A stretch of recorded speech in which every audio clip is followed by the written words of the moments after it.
Please be advised that the views and opinions of the host and guests do not reflect those of the station, the management, and its network. Sa barangay tayo, ikaw at ako. Sa barangay tayo, sa barangay tayo. Sa barangay tayo, ikaw at ako.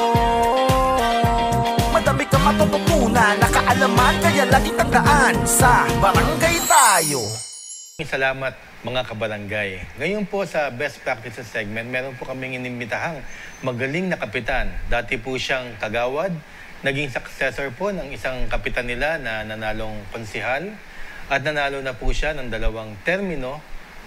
Siya po ay taga-Barangay San Isidro II, Municipality of Paumbong. Let's all welcome Kapitan Christian Toto Valencia Coronel. Welcome po, Kapitan. Yes po. Maraming salamat po sa pag-imbita sa akin dito. Una kay Kagawad Butch. Salamat po sa pagkakataon na maipakita ang aming mga proyekto sa aming minamahal na barangay. At maraming salamat po SK Maiden and Ma'am Marie sa pagkakataong ito. At meron po tayong mga mahalaga mapag-uusapan ngayong araw na ito. Opo. Tama ka dyan. Maraming salamat po sa pagpapaunlak po ninyo muli sa imbitasyon po namin na makasama po kayo dito sa barangay tayo. Kags Marie, Kags Butch, alam niyo po ba, mamaya po pag-uusapan po natin yung mga magagaling po na proyekto at programa po ni CAP sa kanilang barangay.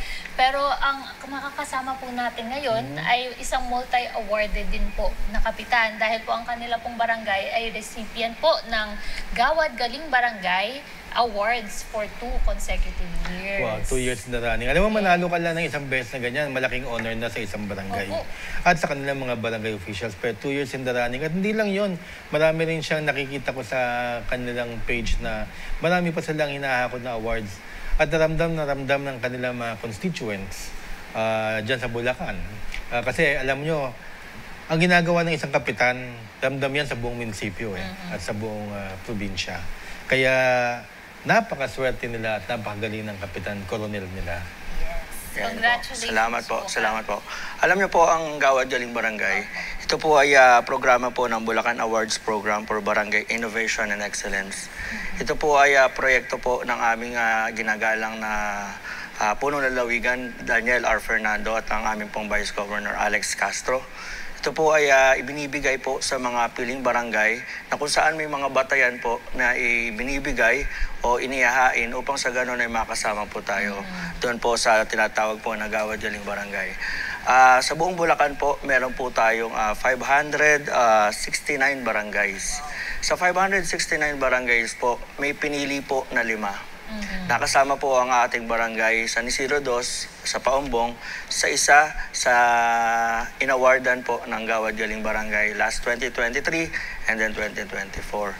Ngayon po, sa akin naman po ay hindi naman po mahalaga yung halaga ng premyo. Nakakatulong po ito sa barangay, yung ibinibigay po nilang premyo na 200,000 pesos na idinideposit po sa account ng barangay. Ang aking pong plataforma at aking pong pagtanaw dito, yung karangalan po na ibibigay sa barangay, yun po ang pinakamahalaga.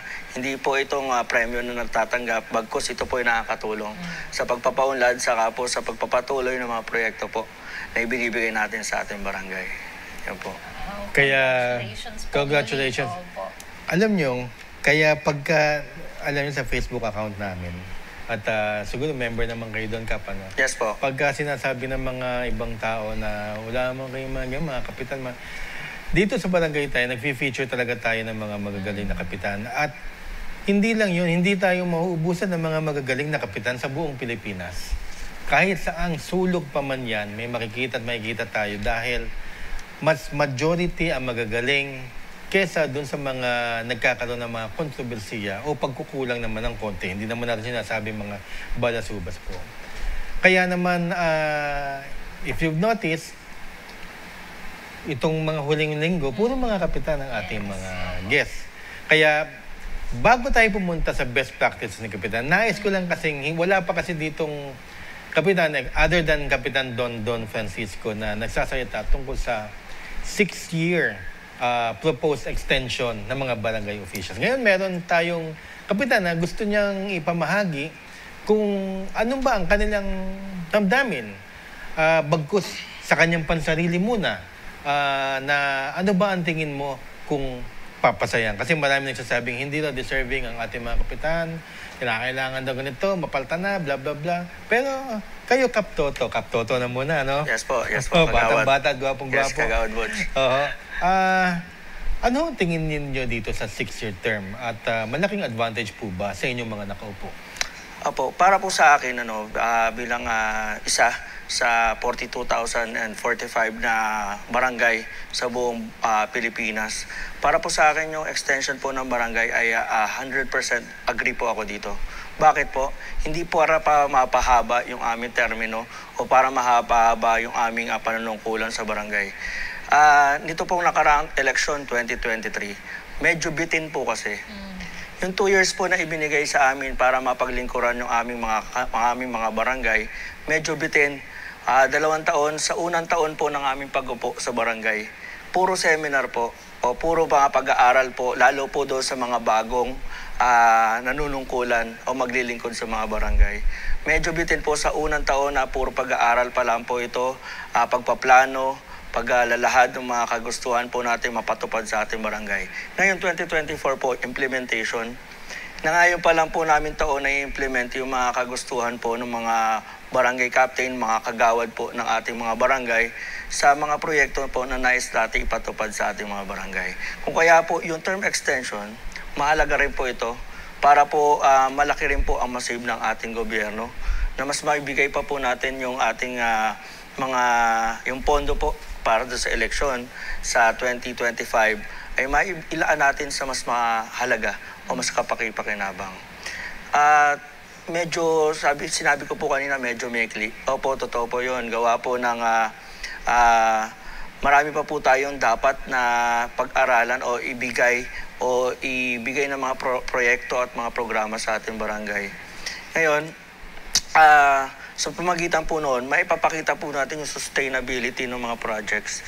Kung mapuputol po ulit ito o magkakaroon po tayo ng election sa susunod na taon, mabibitin po ang mga proyekto na dapat po na ibibigay natin sa ating mga kabarangay. Yun po ang aking pagtingin doon po sa term extension. Oo, okay naman. Kags Marie, may tanong ka? Yeah, speaking of dun sa mabibitin na naman siya, since merong provision dun, Kap, sa ipinasa na House Bill 10747 na ang mga second termer and third termer is like ngayon na yung sinaserve nila na last term nila kasi they won't be eligible to run for 2029 BSKE elections. Ano naman pong opinion niyo doon? Para po sa akin, yun po ay pinag-aralan po siguro at pinag-aralan ng mahusay ng ating po mga lawmakers kung saan po sa tingin nila na makakabuti po para po sa ating mga barangay upang sa ganun mas papatakbo po natin yung ating gobyerno na mas maganda. Agree naman po ako doon. Medyo mahaba na rin po yung ibibigay nilang term extension kung sakali po na ito po, yung batas na ito ay maipatupad at mag-proceed po tayo doon sa 6 years extension. Actually, I totally agree with Kap Toto. Yung knowledge niya about it and sharing the insights coming from him talaga, Kags. Napakaganda nun. Kasi usually mga naririnig natin na lalo na yung mga second termer na nakakalungkot dahil this will be their last term kung sakasakali na yan na nga yung maging provisions. Pero coming from him, 6 years is enough. Actually, it's more than enough. Kasi usually, it's only 3 years. And biruin mo, 2023 and 2024, 2 consecutive years. Out of 569 barangays, kasama po kayo sa naging top 5. So it says a lot. Ibig sabihin po, yung liderato under Kap Toto is napakaganda. Napakalaki po ng probinsya ng Bulacan. At ang mapili ka sa top 5 is taas ng honor or pribilehiyo, kung tawagin natin, para sa inyong barangay. Ano pangalan ng barangay nila, Kags? San Isidro Dos. San Isidro Dos. Ang naisip ko kasi barangay San Isidro, yung Parañaque at saka Makati. Oo, meron tayo sa first district na San Isidro yung Old Parañaque. Alam mo, Kags Marie tsaka SK, yan nga yung palaging debate tungkol sa 6 years. Kasi kung maayos daw ang kapitan, swerte. Swerte ng mga kanyang constituents. Kasama natin ngayon yung mga swerteng ganyan dahil nga kay Cap Toto, Coronel. Pagka hindi naman maayos na kapitan, talagang, naglulukmok sila at malulungkot. Alam nyo, marami tayong leksyon na matututunan dyan Kasi una sa lahat, hindi natin masasabi ang panahon, number 1, kung ano mangyayari sa politika. Number 2, pag bumoto ka na ng maayos. Diba? Hindi pwede yung bumoto ka dahil aminin natin may mga vote buying dyan tsaka vote selling. Pag binenta mo talaga ang boto mo, walang mangyayari. Pero kung binoto mo, yun sa tingin mo makakatulong sa barangay mo kagaya na nangyari kay Cap Toto Coronel, ayan nga. Walang magrereklamo sa barangay nila. Kahit sabihin mo mag 12 years, 16 years si Cap Coronel, okay lang. Kita mo naman, less than 5% lang sa 560 plus na barangays ng Bulacan.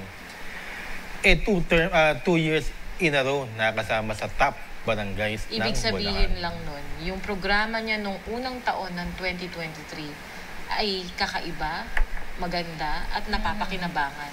In which, usually kasi pagka na-awardan tayo, nag-stay lang tayo doon, na-stuck lang tayo doon. But yung magkaroon ka ulit ng 2024, I mean, another year na awardee ka, ibig sabihin, sinurpass mo pa yung ginawa mo nung una. Nag-upgrade ka. Nilevel up po natin sa pagkakataon ng 2024.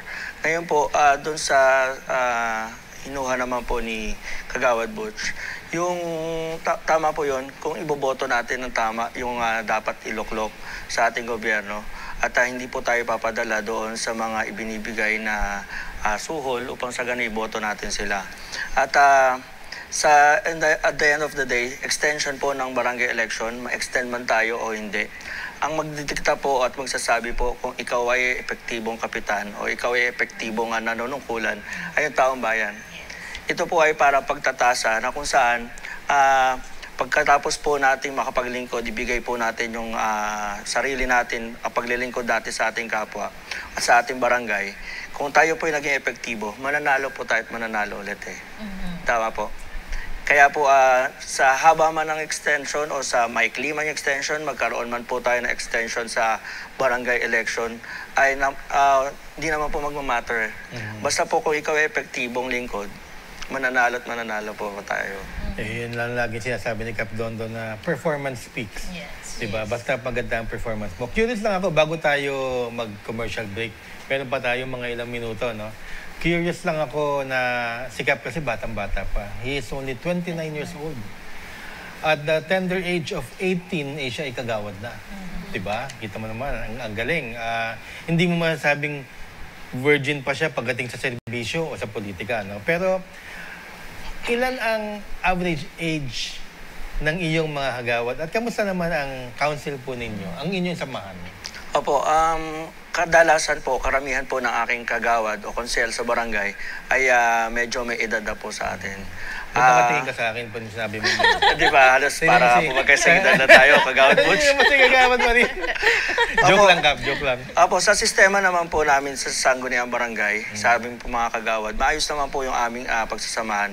Although meron po kaming may kanya-kanya kaming insights pagtingin sa kung sino dapat iboto sa punong bayan, sino dapat iboto sa vice mayor, sino dapat iboto sa konsehal.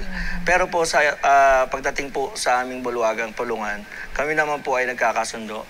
At sa mga proyekto po na nais namin patupad, kami po ay maayos po na nagkakaroon ng quorum sa aming pong session. Ayan. Very timely because local election is coming up. Yes po, nalalapit na po muli ang eleksyon sa pambayan at ang... Maya-maya pag-uusapan natin yung local elections na yun, baka involved sa Kapitan Toto. So malalaman natin yan. Malalaman natin sa pagbabalik po ng Sa Barangay Tayo. Sa barangay tayo, ikaw at ako. Nagbibigay ng aral sa mga kagawad at kapitan. Sa barangay